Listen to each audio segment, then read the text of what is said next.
You played for the Bengals in 2010. They got the first overall pick. If you're the Bengals, do you take the quarterback Joe Burrow from LSU? Is he the lock? Is the first overall pick in the NFL draft? Oh man, I'm taking Tua Tagovalio. Alabama. I think this Alabama, out of Alabama. Again, I mean, I think it's something that probably would be, if I'm the GM, it would be unexpected because obviously, yeah, you look at Joe Burrows and what he did collegiately. Like I said, you've had guys that have played equally, if not better, or just as good as Joe Burrows, and these guys haven't really fared out well. So again, just because you have, I mean, the potential is there, but that doesn't mean that your play at the collegiate level is going to immediately transition and transfer at the professional level. But when I look at, if I just happen to look at both tapes of Joe Burrows and I'm looking at a tape of Tua Tagovalio outside of the injuries.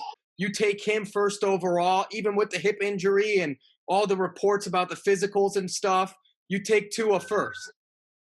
I mean, yeah, injuries are part of the game. I'm sure this is not the first time a number one or a top pick has obviously dropped because of injuries and things of that nature.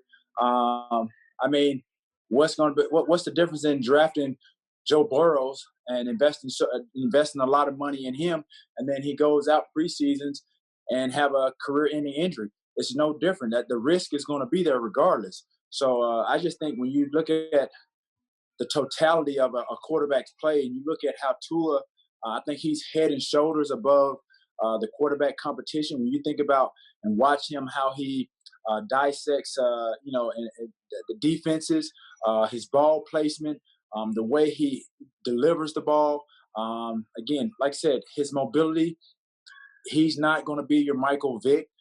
For me, he's sort of like a Steve Young. When you talk about pocket passer, left-handed, that's who he reminds me of.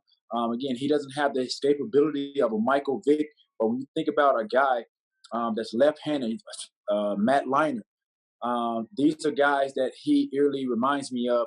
But when you talk about his timing, the way he gets rid of the ball, this is something again that just, I mean, it's eye popping. It shows on the tape, and that's why I feel like he should be. Honestly, if I'm a GM, I'm taking him.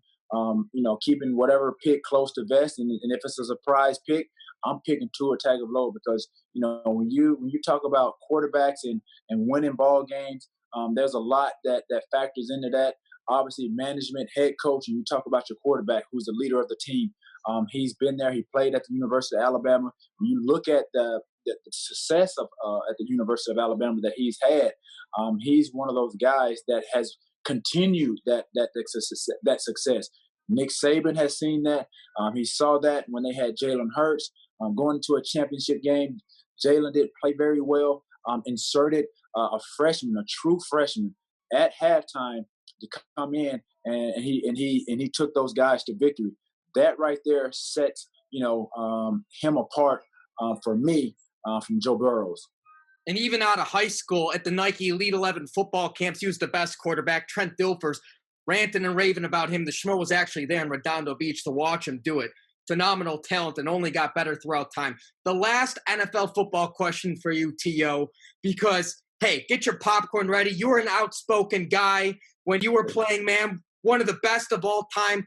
Talk to me about Antonio Brown. Do you think another NFL team's going to give this guy another shot? Should they give him another shot? What's your thoughts on Antonio Brown and kind of where he's at in his NFL career? Well, I think first and foremost, I think if anybody's going to give him a shot, they will probably have to assess him where he is mentally, considering all the things that has transpired since the start of last year, going into training camp and then into the season, and then ultimately him getting suspended for the rest of the season, and then some of those things, encounters that transpired, throughout the rest of the season and into the off season. So I think right now that's first and foremost for a lot of teams to consider before they bring him in. But outside of those things, I feel like he's a type of guy. Once he once he realizes and recognizes, what he needs to do for himself personally, his family, get all those things in order, then it's back to business of being the football player, the great football player that he is. But I have no idea, what the team's mindset, an owner's mindset and process is as far as what it will take for them to bring Antonio in for a workout, tryout, whatever the case may be. There's no doubt that the guy can still play. So it's a matter of, like I said, addressing these issues that happen since training camp, addressing those things, and then, like I said, I'm sure sit down, him with management, owner, GM, or what have you, and then have him be accountable for some of those things, and have him commit to them that they can count on him, whomever that may be, if they sign him going forward, and that these issues won't be a problem. But never to take away his passion, his love for the game. He's a guy, like I said, a social media guy. Use that social media for the good, the benefit of some of the great things that he's about, and that's kids. Especially, I'm here in Florida. Obviously, he wants to do a lot of things for the community, being a good role model for these kids, because a lot of kids look up to Antonio Brown. I'm a big fan of his, and like I said, I know you have a guy like Antonio Brown that was a 6th-round draft pick, that played and came into the league with a chip on the shoulder, and then all of a sudden you recognize, oh my gosh, I can play. I can play among the league's greatest and the best, and then you make a name for yourself.